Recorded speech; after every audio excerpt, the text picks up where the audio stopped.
de política econômica, esse documento aí, ó, que eu também fotografei, do FMI e Banco Mundial. Está vendo a base lá? FMI e Banco Mundial. É um acompanhamento detalhado da implementação da política no Brasil, da política macroeconômica. Então, nós já pagamos lá para o FMI toda a dívida que devíamos ao FMI em 2005, inclusive pagamos de uma forma lesiva ao país, porque nós devíamos 15,5 bilhões de dólares ao FMI. A dívida só venceria em 2007. Pagamos em 2005, adiantado. O dólar vinha caindo. A dívida com o FMI custava 4% ao ano de juros. Para pagá-la, nós emitimos dívida interna em reais, que estava se valorizando, a 19% ao ano. Então, foi um pagamento lesivo ao país, pagamos. Logo em seguida, emprestamos 10 bilhões de dólares ao FMI. O Brasil é credor do FMI, vocês sabiam disso? O Brasil é credor do FMI. E ainda por cima, temos que seguir a cartilha. Todo ano tem esse acompanhamento. Só para falar de algumas recomendações desse documento. Aprovação de lei assegurando a autonomia do Banco Central. O que significa isso? Entregar o Banco Central de vez para os bancos privados. Mas, porque hoje, se nós tivéssemos um presidente da República estadista, de brio e sem rabo preso, me desculpa, mas já chegam lá com mandato vendido. Quando você aceita financiamento de campanha de banco, você fica obrigado a nomear um banqueiro para o Ministério da Fazenda. Você fica obrigado a nomear. Entendeu? Então, esse é o problema. Financiamento privado de campanha é venda de mandato. Já chegam lá vendidos. Por isso é que fazem discursos bonitos na época da eleição e chega lá, não consegue implementar nada. Porque vai implementar. Entra um lá e simplesmente dá um soco na mesa e fala, eu que te botei aí. Tira esse papel daí. Não faça mais. Por isso que fez a pergunta lá para o ministro e ele nem respondeu, não pode nem abrir a boca. Sinto muito, tem que falar. Chegamos num ponto, gente. Nós temos 515 anos de exploração. Ou a gente abre os olhos ou desiste de vez do país. Não tem meio do caminho. Então a gente tem que falar tudo. E tem que enfrentar. Hoje, então, do jeito que o Banco Central é estrutura de Estado. Se tivermos um presidente da República estadista, dá para chegar lá e falar, acabou a farra. Agora nós vamos ter um Banco Central para o Brasil. Porque nós temos tido um Banco Central para banqueiro, nacional e internacional. Hoje ainda dá. Se vier autonomia, já era. E nesse ambiente de crise, já tem lobista no Congresso Nacional visitando parlamentares e tentando convencer da autonomia. Já nos contaram. Querem a perseverança com a política de controle inflacionário com metas. Aquele controle que não controla o tipo de inflação que nós temos no Brasil, que é baseado em juro alta e base monetária pequenininha, restrita. Responsabilidade fiscal ao mesmo tempo que liberdade monetária. São coisas incompatíveis. Nós temos aí a lei de responsabilidade fiscal, que controla os gastos a ferro e fogo, e que a mesma lei, que tem também inspiração no FMI, deixa a política monetária à vontade, de tal maneira que essas loucuras que o Banco Central faz, como swap e outras coisas, pode dar o prejuízo que for. Que, de acordo com a lei de responsabilidade fiscal, o Tesouro Nacional tem que cobrir. Quem é o Tesouro Nacional? Somos nós. São os nossos tributos que vão para o Tesouro Nacional e a dívida pública que nós é que vamos ter que pagar e que temos pago. Redução da presença do setor público e participação de banca estrangeira. Quer dizer, querem que acabe com o Banco do Brasil e com a Caixa Econômica Federal, tá? Para ficar só banco privado. Implantação de empresas de gerenciamento de risco, fundos de pensão, isso interessa a vocês. Querem desregulamentação para ficar tudo livre para atingir padrão internacional de cooperação. Recomenda fortemente memorando de entendimento com as jurisdições estrangeiras. Então, vocês têm que saber disso aqui. O que o FMI está... Depois peguem esse documento, estudem o que ele está exigindo para fundo de pensão. Com garantia de remuneração para administradores, lógico, né? Fundo garantidor de... empoderamento do Banco Central para fornecer recursos para a recapitalização da banca. Eu vi isso lá na Grécia. Os bancos, enquanto eles estão tendo lucros, o lucro é deles. Na hora que eles têm algum prejuízo, o prejuízo é nosso. Nós temos que recapitalizar os bancos. Isso está lá, na recomendação do FMI. Retirar exigências legais e trabalhistas em caso de fusão e incorporação. Olha só que beleza. Igual agora o HSBC. Vai embora, o outro banco compra, os empregados que se danem. Não querem. Querem que sejam excluídas as exigências para a responsabilidade do sucessor. E, enfim, esse último aí, estimular a participação privada em investimentos imobiliários, o que provocou a crise nos Estados Unidos. Um dos fatores de crise nos Estados Unidos foi isso aí, eles estão recomendando isso para o Brasil. Bovespa deveria rever o mecanismo de compensação de investidores contra perdas no mercado de capitais devido a erros operacionais. Quer dizer, teve erro operacional? A Bovespa tem lá um mecanismo que o investidor tem que compensar, porque teve erro operacional. Não, tira isso. Deixa o pessoal brincar à vontade lá e... Isso, gente, não é acaso. Tem que bagunçar, tem que ser assim. Porque aí, isso aqui gera essa desordem econômica e financeira. E ninguém tem nem olhos para lembrar, peraí, gente, peraí, nós somos ricos. Peraí, deixa eu parar para pensar. Ninguém para pensar. Porque a desordem é tanta, né, que ninguém para pensar. Quem mais pensa o Brasil? Banco Mundial. Empréstimos em áreas estratégicas, tanto em âmbito federal como estadual, municipal. Na área de educação, de saúde, previdência, modelo tributário, moradia, saneamento, água, meio ambiente, agricultura, projetos de modernização de ministérios, de secretarias de governo, área de mineração, de florestas e demais recursos minerais. Isso é assim em todos os países da América Latina, viu, amigos argentinos? É assim em todos os países. O Banco Mundial entra, o empréstimo é baixinho. Chega a ser generoso, taxa de juros baixinhas. Porque eles entram em todas as áreas estratégicas, detêm informação, e em seguida tem uma grande corporação ali explorando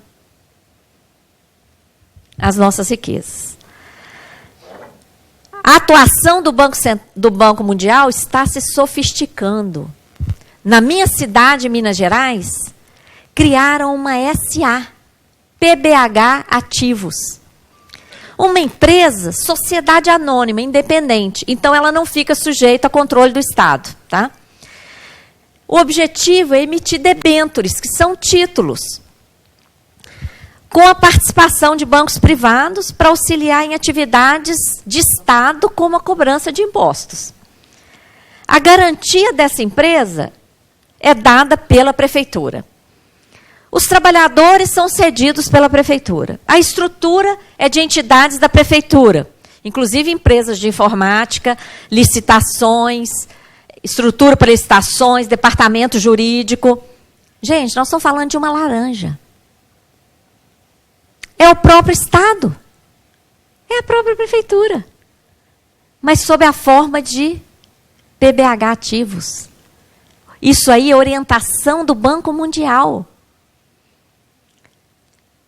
De acordo com a Constituição, estados e municípios são proibidos de emitir títulos. O que é essa PBH ativos emitindo debêntures? Ainda por cima, burlando a Constituição. E agora querem... Isso aí foi o teste. Foi a primeira no Brasil. Passou, ninguém lá falou nada, só a Auditoria Cidadã, que é uma entidade sem fins lucrativos. Não tenho vergonha de dizer, sabe quanto é a nossa receita mensal da Auditoria Cidadã? R$7 mil por mês. Nós vivemos de trabalho voluntário, meu trabalho é totalmente voluntário. Por isso que para vir aqui, nos propuseram alguma remuneração, assim, então doa R$1.000 para a Auditoria Cidadã, que já para nós já é muita coisa. Agradeço, viu? Agradeço a todos vocês. Então, vejam bem, nós aqui denunciamos isso em Belo Horizonte, criamos um grupo de estudos, estamos lá cutucando. E agora estão propondo isso em âmbito federal. Isso afeta todos nós, gente. Todo mundo acha que os que são jovens há mais tempo, como eu, acham que o nosso maior credor era o FMI, né? Olha esse gráfico aqui, vocês estão vendo essa linhazinha verde? Verdinha ali? Aquela listinha verde é que é a nossa dívida com o FMI. E esse vermelhão aí? Dívida com bancos privados internacionais. Lá na década de 70, 80, até a renegociação Brady na década de 90, esse gráfico aí.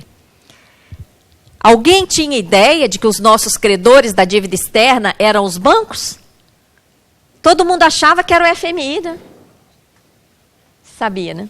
Muita gente sabia. Os bancos. Ó. E de que dívida nós vamos falar aqui? Então, esse cenário, gente, até aqui, é para mostrar para vocês, né, situar a riqueza do Brasil, a desordem e o papel da dívida nessa... É o bode na sala. Tá? Então, de que dívida nós vamos falar aqui? Da dívida externa e interna federal. Tem também a dívida dos estados e municípios, mas acho que não vai dar tempo. Falar nisso, alguém está controlando o tempo para mim? Porque eu me empolgo e passo da hora. Né? A dívida externa. Muita gente acha que a dívida acabou, né? Porque o Lula pagou para o FMI e muita gente achava que o FMI, que era o credor, era o único, não é? Então, o pagamento ao FMI é aquela queda ali, ó, a única queda no gráfico. Só que nós fomos ver, aquela queda ali supera os 15,5 que nós pagamos para o FMI. O que mais que nós pagamos? Fomos investigar? Estava havendo ali a queda do dólar nessa época. O que o Tesouro Nacional fez? Resgates antecipados de títulos da dívida externa com pagamento de ágio. Eu pergunto a vocês, quem aqui paga uma conta adiantada e chega lá e fala, vim pagar 2 anos, 10 anos, 15 anos antes e quero pagar mais? Quem faz isso? Só o Tesouro Nacional. E por quê? Nós tivemos uma CPI da dívida em 2009 e 2010, questionamos o Tesouro Nacional. O que eles explicaram? O dólar está em queda, o estrangeiro comprou título da dívida brasileira em dólar e o Brasil tem que cobrir a expectativa de rendimento. Nós temos que manter a confiança do investidor, que ele vai investir em título da dívida brasileira e ele não vai perder. Imaginem. É caso de polícia, gente. Porque estão fazendo isso com o nosso dinheiro e sem o nosso consentimento. Sem até o nosso conhecimento. Né? Então, nós estamos falando de uma dívida que explode durante os anos de ditadura militar. O crescimento da dívida na década de 70 é conhecido como investimento do milagre financeiro, que não foi milagre coisa nenhuma, financiado por dívida e, em grande parte, não comprovado. Durante a CPI, nós pedimos os contratos que justificassem essa explosão da dívida até ali, início dos anos 80. Os contratos de toda aquela infraestrutura de siderúrgicas, hidrelétricas, estradas, etc., que foram construídas na década de 70, todo o conjunto de contratos não justificam nem 20% desse crescimento. Nem 20%. Fica aqui a pergunta, será que essa dívida foi para financiar a própria ditadura? Como lá no Equador nós conseguimos comprovar? Porque na década de 80, vem a crise provocada pelos bancos privados, os maiores credores. Eles mesmos controlavam as taxas de juros lá no Fed, no Banco Central norte-americano. E passaram as taxas de juros de cerca de 5% ao ano para mais de 20% ao ano. Provocaram crise que afetou a Argentina, o Brasil, México, todos os países que caíram no engodo da taxa de juros baixa da década de 70, que eles mesmos controlavam. Eles produziram a crise. E aí, diante da crise, quem aparece? O FMI. Então, a nossa primeira carta de intenções com o FMI é de 1983. O que o FMI exigiu? Que toda a dívida da década de 70, pública e privada, dívida privada dos próprios bancos, dívida privada de multinacionais instaladas aqui no Brasil, tudo isso virou dívida do Banco Central. Nossa, assumimos tudo isso. E pagamos, gente, alta conta. Vocês todos sabem, a década de 80 é considerada a década perdida. Porque a conta que foi julgada para a população foi muito alta. Em 1992, há uma suspeita de que essa dívida com bancos prescreveu. Porque era dívida feita toda em contratos assinados em Nova York, segundo as leis de Nova York, que prevê o estatuto de limitações que as dívidas prescrevem. Há uma suspeita de que houve uma renúncia à prescrição dessa dívida. Nós ainda não conseguimos esse documento, mas no Equador, que a história é idêntica, nós conseguimos este documento. No Equador, nós conseguimos. Renúncia à prescrição. Gente, o que é uma dívida prescrita? Morta. Acabou. Tem registros, está até no livro do Paulo Nogueira, que depois foi para o FMI, agora está no BRICS, no Banco BRICS, de que até os bancos já tinham dado baixa da dívida na sua contabilidade. E há uma suspeita de que autoridades brasileiras renunciaram a essa prescrição. E o que aconteceu com essa dívida ressuscitada? Porque estava morta, né? Foi ressuscitada. O que aconteceu? Veio esse plano Brady, em 1994. Um plano que aconteceu em cerca de 20 países. Na Argentina também. No Equador também. México também. Vários, mais de 20 países. O que fez esse plano Brady? Trocou aquela dívida contratual com bancos, altamente questionável, que englobava dívidas privadas, aquela bagunça toda, transformaram aquela dívida contratual em títulos de dívida externa. Títulos, papéis. E esses títulos foram entregues a esses bancos e foram aceitos como moeda para comprar nossas empresas privatizadas. A partir de 96. Então, gente, vocês estão vendo? Uma dívida que nasce lá sem contrapartida, que só 20% está no milagre, junta dívida privada, e multiplica por ela mesma com a taxa de juros lá que eles colocam, embola tudo, renuncia à prescrição, embola de novo, transforma em papéis, esses papéis leva nossas empresas. E o que não levou de empresa foi transformado em título da dívida interna, que no início do Plano Real, quanto que estava a taxa de juros para controlar a inflação? Vocês lembram? Chegou a 45%. Gente, ou vamos abrir os... Vocês estão vendo por que a riqueza do Brasil não nos tem servido? Estão vendo? É uma dívida criada, né? Que está levando tudo. Tá? E a dívida interna? A dívida interna começa a explodir a partir do Plano Real, justamente, tá? Explode, já chega a 3,7 trilhões de reais.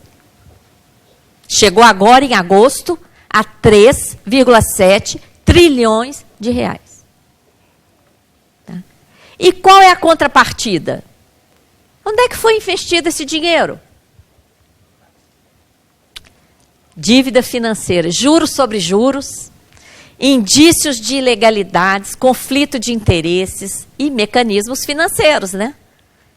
Só de swap nós sabemos que tem 158 bi aí. 169, aliás, já passou para 169 bi. Né? E depois que gera a dívida, com esse juro de 16 e tanto, é muito fácil fazê-la crescer. Né? Aí estão os números. Olha, eu estou deixando essas telas aqui. Está no computador de vocês já. Se eu sei que tem gente de vários estados, vocês podem copiar, levar, utilizar, divulgar, por favor, tá?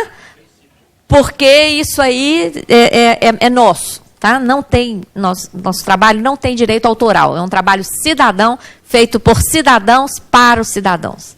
Ok? É isso aí. Obrigada.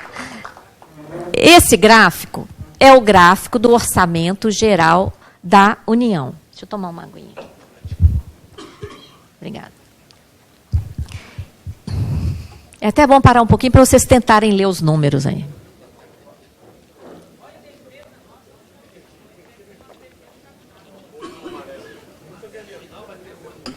Obrigada. Olha só. Esse é o orçamento geral, ok? Não é só... Isso é de 2015? Não, é de 2014. 14. O de 2015 é 47%, como o senhor falou. O de 2015 é 47% para a dívida. Tá? Esse aí é o de 2014 já consolidado. Tá? É o que foi. Olha, para juros e amortizações, 45%.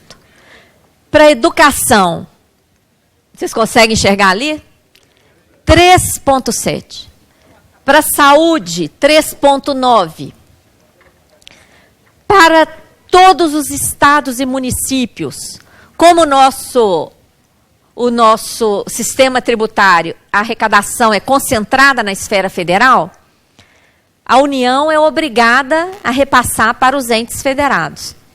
Repassa 9,19% para os 26 estados, Distrito Federal e mais de 5.500 municípios. E para os detentores da dívida, 45%. Tá? Ciência e tecnologia, que tem a ver com vocês, 0,28%. Habitação, 0%. Mas espera aí. O principal programa do governo não é o Minha Casa Minha Vida? Como é que está 0 aqui? É porque é Minha Casa Minha Dívida. É um programa que permite que a Caixa Econômica Federal abra crédito para as pessoas se endividarem e tem um programa de incentivo fiscal que diminui o imposto das construtoras que constroem as casinhas, né? Vocês estão vendo aqui a Previdência, ó, 21. Por que não tem uma semana que os grandes